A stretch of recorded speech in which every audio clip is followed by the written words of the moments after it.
अद्वैत भक्ति। हरे कृष्णा। आज बहुत ही शुभ दिवस है।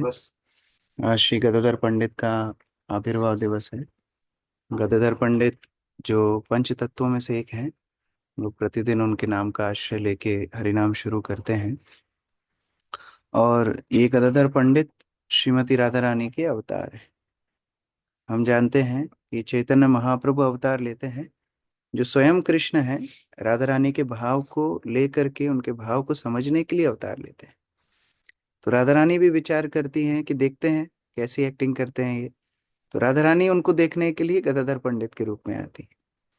और क्योंकि ये एक अवतार ऐसा है जिसमें भगवान सन्यास की लीला करते हैं, तो सन्यास की लीला में उनका जो गृहस्थ जीवन का भाग है 24 वर्ष तक, उसमें उनकी संगिनी लक्ष्मी प्रिया विष्णु प्रिया रहती है। और सन्यास के बाद, क्योंकि वो सन्यासी थे, कोई स्त्री उनके पास में नहीं जा सकती थी, इसलिए राधा रानी गदाधर पंडित के रूप में अवतार लेते हैं। और इतने आसक्त थे महाप्रभु से बचपन से कि जो काम महाप्रभु करते थे वही गदाधर पंडित करते थे, एक साथ ही हमेशा रहते थे। और जब उन्होंने सुना कि कटवा में जाकर के केशव भारती से चैतन्य महाप्रभु ने सन्यास ले लिया है, तो गदाधर पंडित ने भी सन्यास ले लिया। उनको सन्यास लेने की कोई प्लानिंग नहीं थी, लेकिन महाप्रभु ने लिया, उन्होंने भी ले लिया। फिर सुना कि सची देवी ने जगन्नाथपुरी में रहने के लिए उनको बोला है महाप्रभु को, तो जगन्नाथपुरी में रहने के लिए महाप्रभु गए, तो गदाधर पंडित भी वहीं पर रहने लगे। लेकिन एक मुश्किल थी, जो भक्त नवदीप से आए थे, महाप्रभु एक एक करके सबको बोल रहे थे वापस जाओ वापस जाओ। तो गदाधर पंडित ने बोला कहीं मुझे बोला वापस जाओ तो मना भी नहीं कर पाऊंगा। तो क्या करा उन्होंने, क्षेत्र संन्यास ले लिया कि मैं ऐसा नियम लूंगा कि पूरी छोड़ करके कभी नहीं जाऊंगा। उसको क्षेत्र संन्यास बोलते हैं, कि एक क्षेत्र में ही रहने का व्रत लेना। तो वहीं रहने लगे। फिर महाप्रभु पुरी से चले गए प्रचार के लिए बाहर। तो गदाधर पंडित पीछे पीछे जाते हैं और महाप्रभु उनको समझाते हैं कि अरे आप क्षेत्र सन्यासी हैं, आप क्यों पूरी छोड़ रहे हो। तो गदाधर पंडित बोलते हैं मेरे सारे नियम तप इत्यादि आपकी प्रसन्नता के लिए थे। यदि आप ही पुरी में नहीं रहेंगे तो रसातल में जाने दो क्षेत्र सन्यास को, उसकी कोई आवश्यकता नहीं। बहुत आसक्त महाप्रभु से थे। और विशेषतः उनका एक बहुत यूनिक गुण था, जो भागवत के प्रति उनकी बहुत अटूट आसक्ति थी। गदाधर पंडित भागवत पढ़ते थे और महाप्रभु उनसे सुनते थे। और इतना प्रेम उनके अंदर था भागवत को लेकर के कि एक एक श्लोक पढ़ते पढ़ते वो कई बार बहुत कृष्ण प्रेम में भावुक हो जाते थे और उनके अश्रुओं से भागवत के पन्ने धुल जाते थे। तो इस प्रकार से गदाधर पंडित का आज आविर्भाव दिवस है। हम उनके चरणों में प्रार्थना करें कि भागवत के प्रति हमारी भी थोड़ी सी लेश मात्र रुचि भी हो जाए, तो हमारा जन्म सार्थक हो जाएगा। हम लोग पढ़ रहे थे श्रीमद् भागवतम के सप्तम स्कंद अध्याय 8। भगवान ने हिरण्यकशिपु का वध किया और उसके बाद अनेक अनेक देवताओं की यहाँ पर प्रार्थना है। देवता अर्थात देवता, दिक्पाल इत्यादि सभी। तो ब्रह्मा जी की प्रार्थना हम पढ़ चुके हैं, रुद्र की प्रार्थना, इंद्र की प्रार्थना, ऋषि गणों की प्रार्थना, पितरों की प्रार्थना और सिद्धों की प्रार्थना, विद्याधरों की प्रार्थना, नागों की प्रार्थना, और अभी श्लोक संख्या 48 श्री मन वहा ऊंचू, मनुओं की प्रार्थना। कई मनु हैं, अनेक अनेक लोकों में अलग अलग मनु भगवान की सेवा करते हैं। एक एक मनवंतर को एक एक मनु संभालते हैं। अभी जो वर्तमानिक मनु है वो वैवस्वत मनु है। तो अलग अलग मनु सब एकत्र होकर के भगवान को प्रार्थना करते हैं। श्री मन वह ऊचु मनवो वयम तव निदेशकारिणो दिति जेन देव परिभूत सेवत सेतवः भवता खलासा उपसंहृता प्रभो करावाम ते किम अनुसादि किंकरान्। मुकुल प्रभु। समस्त मनुओं ने इस प्रकार प्रार्थना की, हे प्रभु, हम सारे मनु आपके आज्ञा पालक के रूप में मानव समाज के लिए विधि प्रदान करते हैं, किंतु इस महान असुर हिरण्यकशिपु की क्षणभंगुर श्रेष्ठता के कारण वर्णाश्रम धर्म पालन विषयक हमारे नियम नष्ट हो गए थे। हे स्वामी, अब आपके द्वारा इस महान असुर का वध हो जाने से हम अपनी सहज स्थिति में है। कृपया अपने इस शाश्वत दासों को आज्ञा दे कि अब वे क्या करें। सामान्यतः देवतागण मनु के अधीनस्थ होते हैं। एक मनु जब अपना कार्यकाल संभालते हैं तो वो देवताओं की नियुक्ति करते हैं, और जब मनु का मनवंतर समाप्त हो जाता है तो देवताओं की भी पदवी बदल जाती है। अर्थात मनु के अधीनस्थ देवता होते हैं। और ये मनु भगवान को बोल रहे हैं कि हम सब मनु केवल आपके ही आज्ञा का पालन करते हैं। आप एकमात्र हमारे पालक हैं। वर्णाश्रम जिसको हिरण्यकशिपु ने ध्वंस कर दिया था, आपने पुनः उसको स्थापित किया और हमारे कार्यकाल को, हमारे शासन को पुनः स्थापित किया। तात्पर्य परमवीर प्रभु पढ़िए। हरे कृष्ण प्रभु, दंडवत प्रणाम। भगवान श्री कृष्ण ने श्रीमद् भगवत गीता में अनेक स्थानों पर वर्णाश्रम धर्म का उल्लेख किया है। वे लोगों को इस वर्णाश्रम धर्म की शिक्षा इसलिए देते हैं जिससे वे चारों वर्णों तथा चारों आश्रमों के नियमों का पालन करने हेतु शांतिपूर्वक मानव जीवन बिता सके और इस प्रकार आध्यात्मिक ज्ञान में उन्नति कर सके।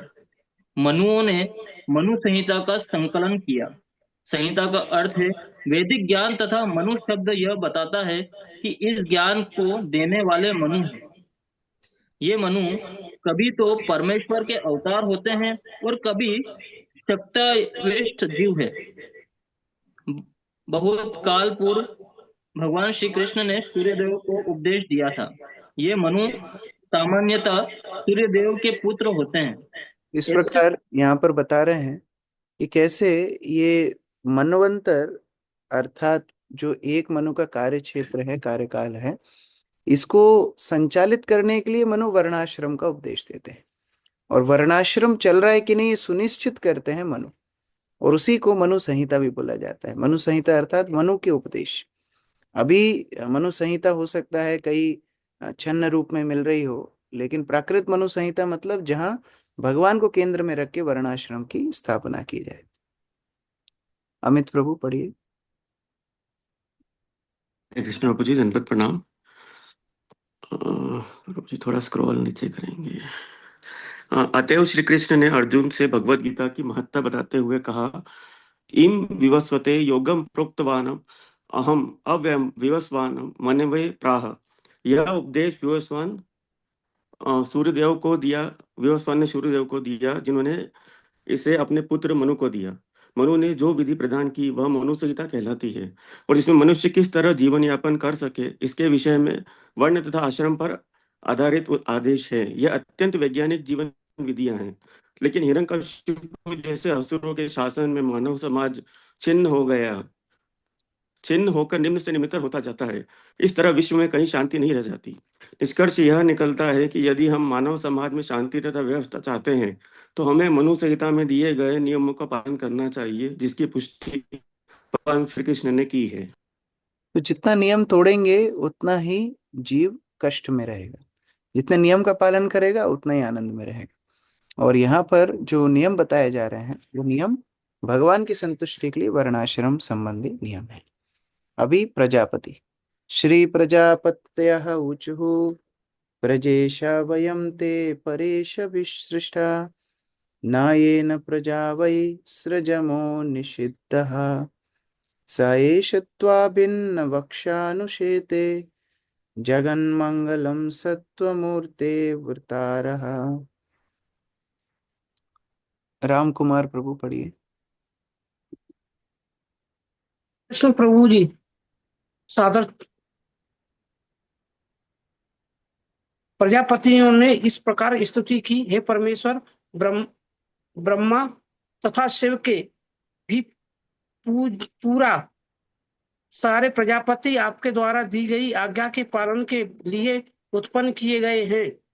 हिरण्यकशिपु ने हमें और उत्तम संतान उत्पन्न करने से रोक दिया। अब ये असुर हमारे समक्ष मृत पड़े हैं, जिसके बच्चे स्थल को अपने विदीर्ण कर दिया है। अतएव हम आपको सादर नमस्कार करते हैं, क्योंकि इस शुद्ध सात्विक रूप में आपका ये अवतार समग्र ब्रह्मांड के कल्याण के निमित्त है। तो प्रजापतियों का मुख्य काम होता है संतान उत्पत्ति, हाँ, प्रजा को जितना चाहिए उतना जीव जंतुओं को जन्म देना। हिरण्यकशिपु ने उनके ऊपर भी प्रतिबंध लगा दिया था, उनके ऊपर भी उनको रोक दिया था। श्री गंधर्वः ऊचुः वयं विभूते नटनाट्य गायका येनात्मसात् वीर्यबलौजसा कृता स एष नीतो भवता दशामिमाम् किम उत्पतास्था कौशलाय कल्पते। विनोद प्रभु। हरे कृष्ण प्रभु नंदन प्रणाम। गंधर्व लोक के निवासियों ने प्रार्थना की, हे भगवान, हम नाच तथा अभिनय में गायन द्वारा आपकी सेवा में संलग्न रहते थे, किंतु इस हिरण्यकश्यप ने अपनी शारीरिक शक्ति तथा पराक्रम से हमें अपने अधीन बना लिया था। अब आपके द्वारा ये इस अधम दशा को प्राप्त हुआ है। भला हिरण्यकश्यप जैसे कुमारगामी के क्रियाकल्पों से क्या लाभ हो सकता है? हरे कृष्ण। जितनी भी कलाएं हैं, संगीत हो, नृत्य हो, इत्यादि हो, सारी कलाओं का अभिप्राय क्या है? उनका उद्देश्य है भगवान की तुष्टि। भगवान की तुष्टि के लिए ही सारी कलाओं का उपयोग होता था। जैसे पहले मंदिरों में नृत्य करती थी कन्याएं, और पुरुष लोग संगीत गाते थे, वाद्य यंत्र बजाते थे। फिर बाद में राजाओं ने उनको लेकर के अपने राजमहलों में वो करना शुरू कर दिया, और उसी से कोठे की परंपरा शुरू हो गई। लेकिन वास्तव में सारी कलाओं का मुख्य प्रयोजन क्या है? भगवान की संतुष्टि। तो अगर भगवान से उन कलाओं को दूर कर देंगे तो वो हिरण्यकशिपु की प्रवृत्ति मानी जाएगी, वो आसुरिक प्रवृत्ति है। राजीव प्रभु, नमिता माता जी, तात्पर्य।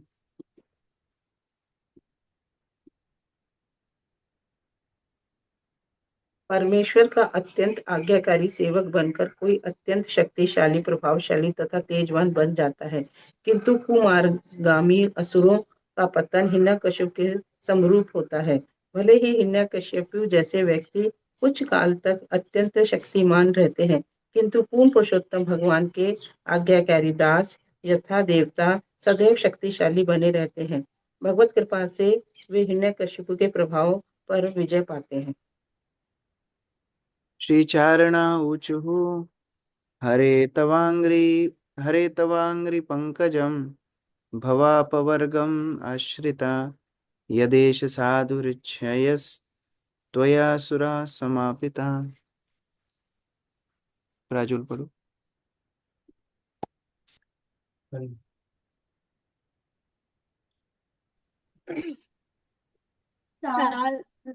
लोक के निवासियों ने कहा, हे प्रभु, आपने उस असुर हिरण्यकशिपु को विनष्ट कर दिया है, जो समस्त निष्कपट पुरुषों के हृदयों में आतंक बनाया हुआ है। अब हमें शांति मिली है। अब सभी सदैव अपने आपके उच्च चरण कमलों की शरण ग्रहण करते हैं, जो बद्ध जीव को कल्मशों से मुक्त कर मुक्ति दिलाने वाला है। तात्पर्य यामिनी माता जी। तात्पर्य: भगवान अपने नरहरि या नरसिंह रूप में उन दुष्टों का वध करने के लिए सदैव उद्यत रहते हैं, जो निष्कपट भक्तों के मनों में अशांति उत्पन्न करते हैं।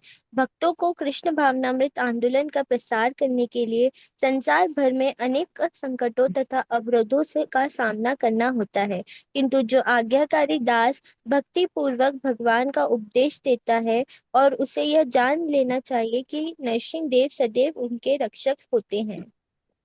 भगवान नरसिंह देव को भक्ति विघ्न विनाशक बोला जाता है।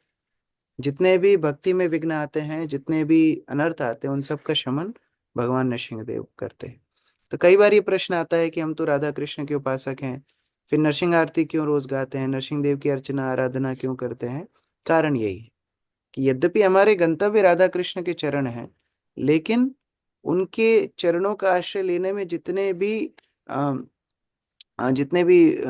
विघ्न आएंगे, उन सबको हटाने वाले भगवान नरसिंह देव। तो ये भगवान नरसिंह देव का आश्रय लेने का अभिप्राय। श्री यक्षा ऊचुः वयं मनुचर मुख्य कर्मभिस्ते मनोज्ञै सा स्थायी हदिति सुतेन प्रापिता वाहकत्वं सा तु जना परितापं तत्कृतं जनातते नरहर उपनीता पंचतां पंचविंशा विंशा। संभवी माता जी।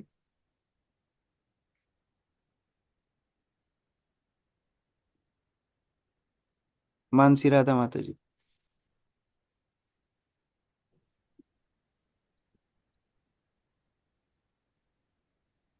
यक्षलोक के निवासियों ने प्रार्थना की, हे 24 तत्वों के नियामक, हम आपको भाने वाली सेवाएं करने के कारण आपकी सर्वश्रेष्ठ सेवक माने जाते हैं।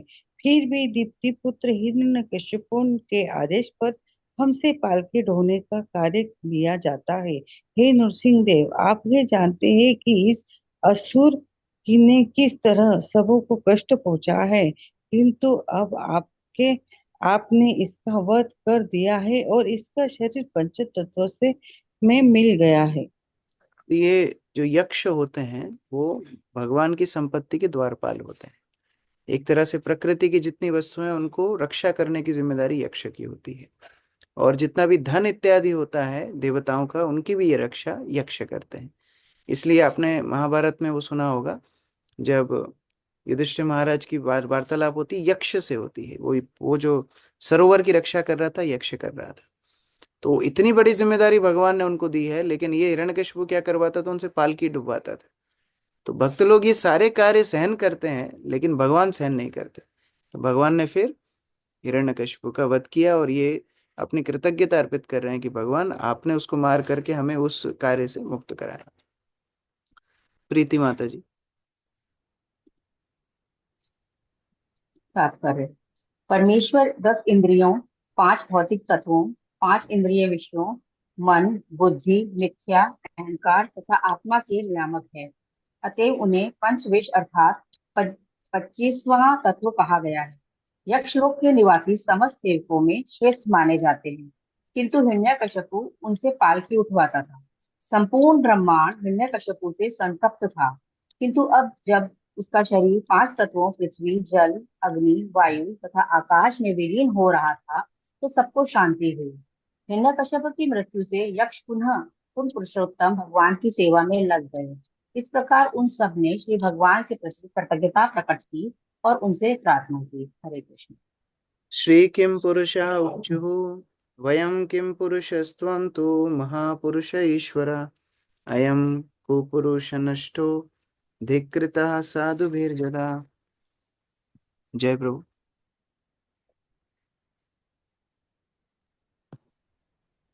किम पुरुष लोक के वासियों ने कहा, हम शूद्र जीव हैं और आप परम नियामक महापुरुष हैं। अतएव हम आपकी समुचित स्तुति कैसे कर सकते हैं। जब भक्तों ने तंग आकर इस असुर का तिरस्कार कर दिया, तो आपने इसका वध कर दिया। आचमन हो गया। तात्पर्य अनिकेत प्रभु। तात्पर्य: भगवान ने स्वयं भगवद गीता में इस धरा पर अपने प्राकट्य का कारण बताया है। यदा यदा हि धर्मस्य ग्लानिर्भवति भारत व्युत्थानं धर्मस्य तदात्मानं सृजामि परित्राणाय साधूनां विनाशाय च दुष्कृतां धर्म संस्थापनार्थाय संभवामि युगे युगे। जब जब धार्मिक सिद्धांतों का ह्रास होता है और अधर्म में उल्लेखनीय वृद्धि होती है, उस समय मैं स्वयं अवतार लेता हूँ। मैं पवित्र आत्माओं का उद्धार करने तथा दुष्टों का संहार करने तथा साथ ही धार्मिक सिद्धांतों को पुनर्स्थापित करने के लिए युग युग में अवतरित होता हूँ। भगवान 2 प्रकार के कार्य करने के लिए अवतरित होते हैं: असुरों को मारने तथा भक्तों की रक्षा करने। जब भक्त असुरों द्वारा अत्यधिक सताए जाते हैं, तो भक्तों की रक्षा करने के लिए भगवान विविध अवतारों में प्रकट होते हैं। प्रहलाद महाराज के चरण चिन्हों पर चलने वाले भक्तों को अभक्तों के आसुरी कार्यकलापों से कभी विचलित नहीं होना चाहिए, अपितु उन्हें भगवान के सत्यनिष्ठ भक्त के रूप में अपने नियमों पर अटल रहना चाहिए और आश्वस्त रहना चाहिए कि आसुरी कार्यकलापों से उनकी भक्ति रुकेगी नहीं। इस प्रकार किम पुरुष हम लोग जानते हैं, जहाँ किम पुरुष लोक में हनुमान जी इत्यादि सभी भक्त भगवान की उपासना करते हैं। किम पुरुष मतलब वानर। तो ये सभी भी भगवान की उपासना कर रहे हैं, आराधना कर रहे हैं। किस प्रकार से भगवान आप आकर के हमको इस आसुर से मुक्त कराएं। श्री वैतालिका ऊचुः शुभाशु सत्रेषु तवामलं यशो गित्वा सपर्यां महतिं लभामहे यस्त्वामनैषेद् वशमेष दुर्जनो दृष्ट्या हतस्ते भगवान यथा मया। हंस राजपूत।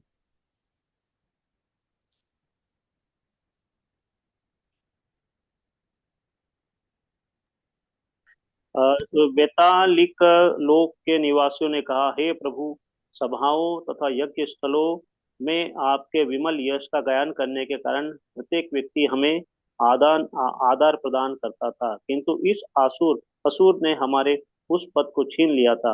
अब हमारा अहोभाग्य है कि आपने इस महान असुर का उसी प्रकार वध कर दिया जिस प्रकार कोई पुराने रोग को ठीक कर देता है। हरे कृष्ण प्रभु जी। तो ये सब पे रोक हिरण्यकशिपु ने लगा दी थी। भगवान का गुणगान नहीं होना चाहिए, मेरा गुणगान होना चाहिए। भगवान की प्रसन्नता के लिए देवताओं के लिए यज्ञ नहीं होना चाहिए, मेरे लिए यज्ञ होना चाहिए।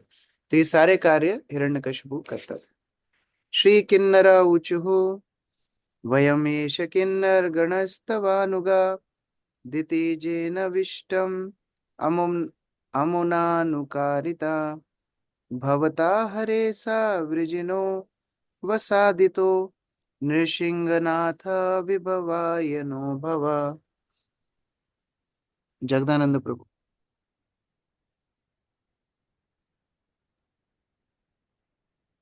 हरे कृष्ण प्रभु प्रणाम।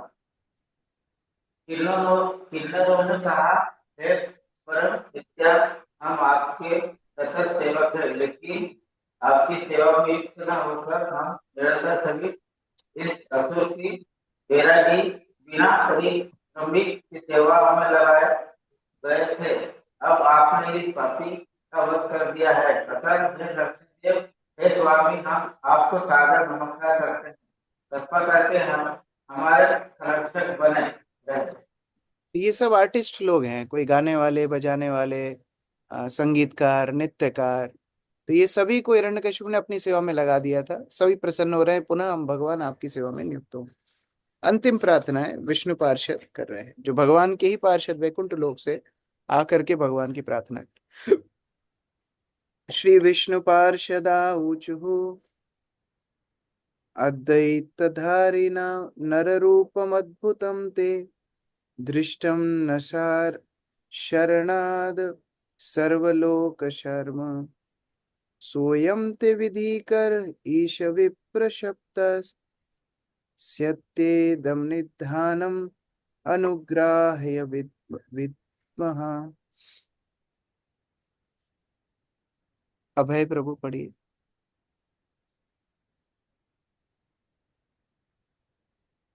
कौशल्य माता जी। हरे कृष्ण। विष्णु के वैकुंठ लोक के पार्षदों ने प्रार्थना की, हे स्वामी, हे शरणदाता, आज हमने नरसिंह देव के रूप में अपने अद्भुत रूप का दर्शन किया है, जो समस्त जगत में सौभाग्य लाने वाला है। हे भगवान, हम यह समझते हैं कि हिरण्यकशिपु आपकी सेवा में रत रहने वाला जय ही था, किंतु उसे ब्राह्मणों ने शाप दे दिया था, जिससे उसे असुर का शरीर प्राप्त हुआ। हम समझते हैं उसका मारा जाना उस पर आपकी विशेष कृपा है। तो ये वैकुंठ वासियों के लिए भी अद्भुत रूप वर्णन कर रहे हैं। रूपम अद्भुतम ते। तो जो रूप अभी नरसिंहदेव का सामने देख रहे हैं, वैकुंठ वासियों के लिए भी अद्भुत रूप है। और उनको प्रार्थना करके बोल रहे हैं कि हम में से ही तो एक था जय, जो यहाँ पर हिरण्यकशिपु बन करके आया और उसका आपने वध किया, उसके ऊपर विशेष कृपा आपने की। वास्तव में कोई व्यक्ति दंड उसी को देता है जिसको अपना समझता है। तो आप हमें अपना स्वीकार करते हैं, इसलिए अगर हम गलती करते हैं आप हमको शोधन करते हैं।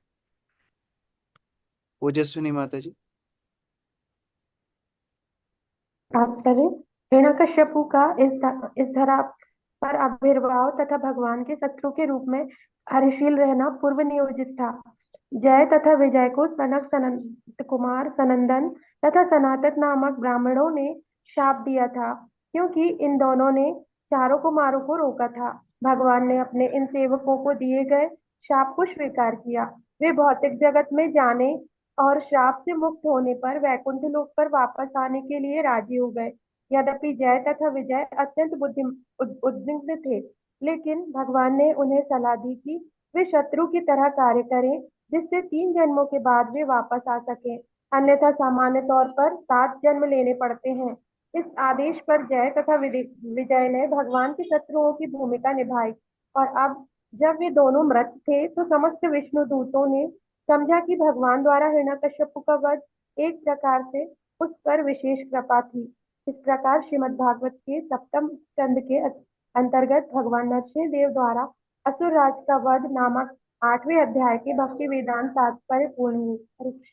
तो यहाँ पर बता रहे हैं कि 2 विकल्प भगवान ने इनको दिए थे, या तो 7 जन्म जाओ भक्त बन करके, या फिर 3 जन्म जाओ असुर बन करके। लेकिन समस्या क्या है, भौतिक संसार में आने के बाद ही तो रिस्क है। अगर 7 जन्म भक्ति का भी मौका मिले तो भी भक्ति से च्युत होने का संभावना है। लेकिन 3 जन्म शत्रु बन के आएंगे तो भगवान को तो युद्ध करने आना ही आना है, भगवान इनका उद्धार करेंगे। तो ये सुनियोजित कार्य था जिसका समापन भगवान ने किया। ऐसा वैकुंठ वासियों ने यहाँ पर भगवान को अर्पित किया है। लेकिन फिर भी भगवान नरसिंहदेव का क्रोध समाप्त नहीं हुआ। कितनी सारी प्रार्थनाएं कितने सारे भक्तों ने की, लेकिन भगवान का क्रोध शांत नहीं हुआ। और उस समय पर किस प्रकार ब्रह्मा जी सर्वप्रथम तो लक्ष्मी जी को अनुरोध करते हैं और उसके बाद प्रहलाद को अनुरोध करते हैं। ये अगले अध्याय के विषय वस्तु है। हरे कृष्ण। ग्रंथराज श्रीमद् भागवतम की जय। श्री प्रभुपाद। किसी का कोई प्रश्न है?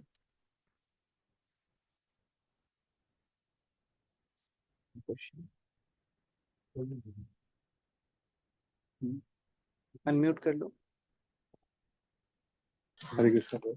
मेरा क्वेश्चन ये है प्रभु जी कि जैसे जय विजय को जब श्राप दिया गया तो भगवान को तो ये पता होगा कि ऐसा होने वाला है, या 7 जन्म और 3 जन्म के लिए इनको शत्रु बनाऊंगा, तो ये प्रभु जी एक्चुअली करते क्यों है भगवान इस तरह से, मतलब ये लीला क्यों होती है?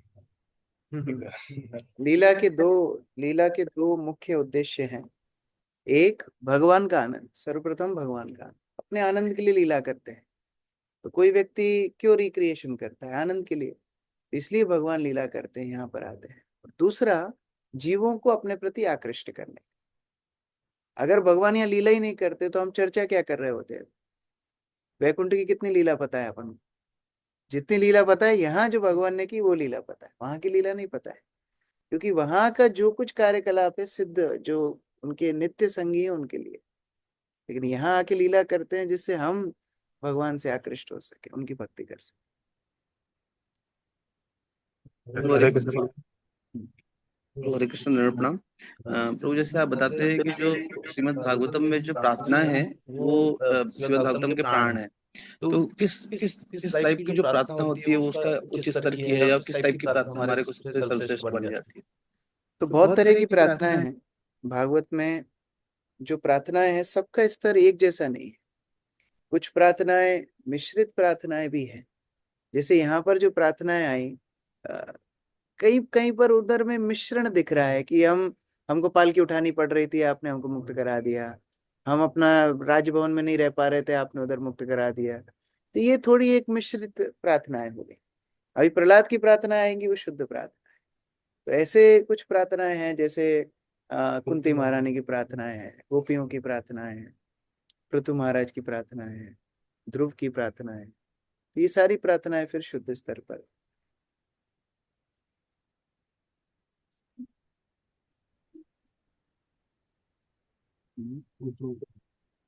चारण, चारण लोग भी गंधर्व जैसे होते हैं। गंधर्व चारण ये आर्टिस्ट होते हैं, देवताओं के, बजाने वाले, गाने वाले, नाचने वाले। इस तरह एंटरटेनमेंट। वहां पर मोबाइल नहीं होता, लैपटॉप नहीं होता, तो उनका लाइव एंटरटेनमेंट चलता है, चारण। और संस्कृत में जब एक व्यक्ति बोलता है तो उवाच है, लेकिन बहुत सारे लोग बोलते हैं तो ऊंचू। कमल सिंह प्रभु शेव करा के बढ़िया दिख रहे हो प्रभु।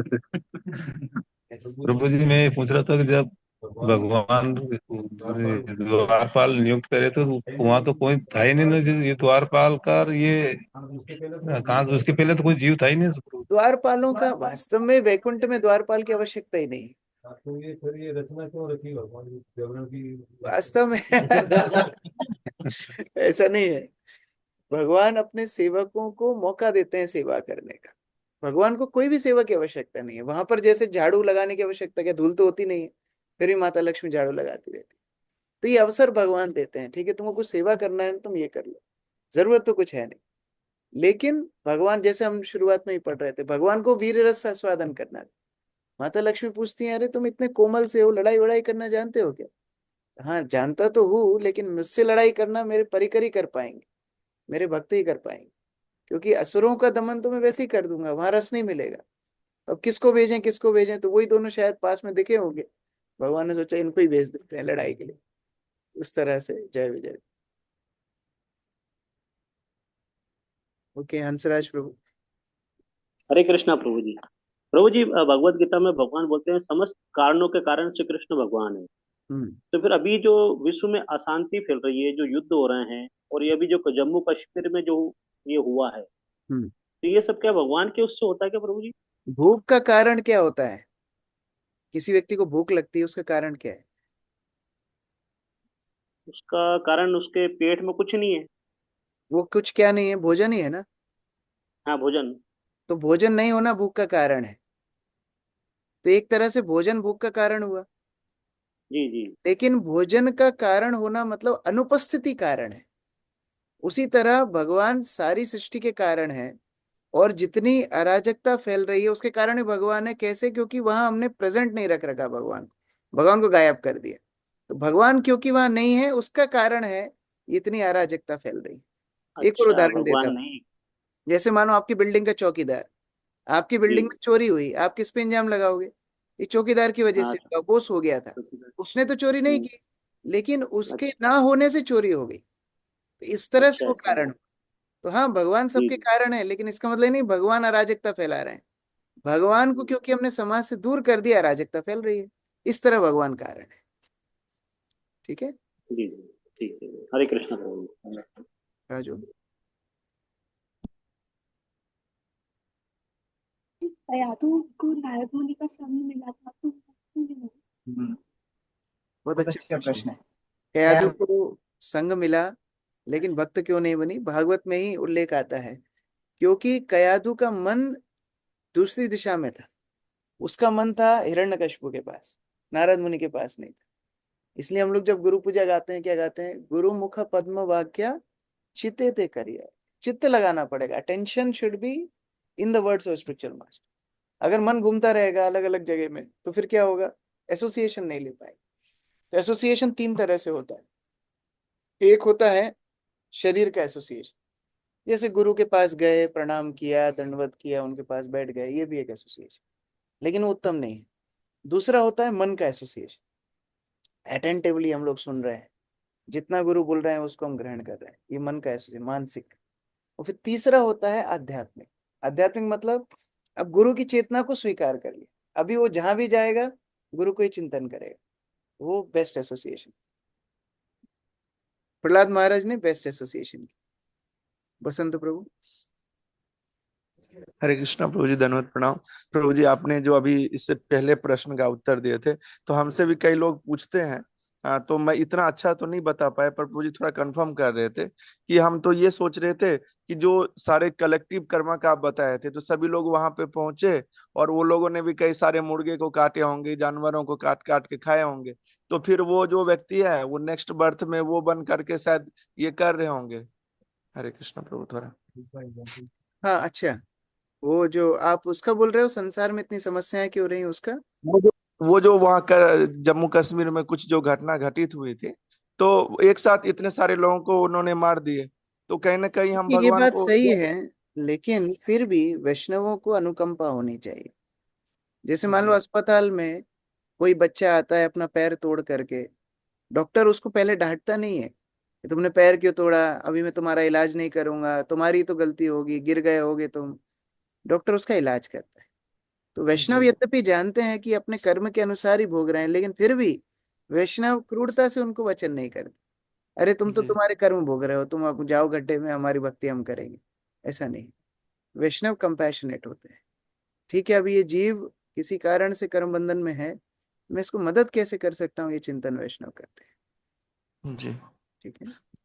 तो प्रभु जी, मेरा हम लोग का मुख्य उद्देश्य है कि चाहे कोई कैसी भी समस्या में हो, हम उसे भगवान का नाम और ये आश्रय के बारे में उनसे, किसी भी परिस्थिति में कैसा भी हो, कितना ही दुष्टता हो, कृष्ण भक्ति अगर मिल जाएगी तो सही हो जाएगा। और यही विचार जी वैष्णव रखते हैं, ये कंपैशन वैष्णव रखते हैं कि कैसे ना कैसे व्यक्ति को कृष्ण भक्ति दे दी जाए। थैंक यू सो मच प्रभु जी। उल्टा नित्यानंद प्रभु तो ये विचार कर रहे थे, जगाई मदाई को भक्त बनाया तो बाकी लोगों को भी प्रेरणा मिलेगी कि अगर ये भक्त बन सकते हैं, मतलब कोई भी बन सकता है। तो वैष्णव तो और उल्टा सोचते हैं, जो जितना पापी है वो कैसे वैष्णव बन जाए, ये भी विचार करते हैं। जी Prabhu ji, thank you so much. Prabhupada की जय, समवेत भक्तवृंद की जय।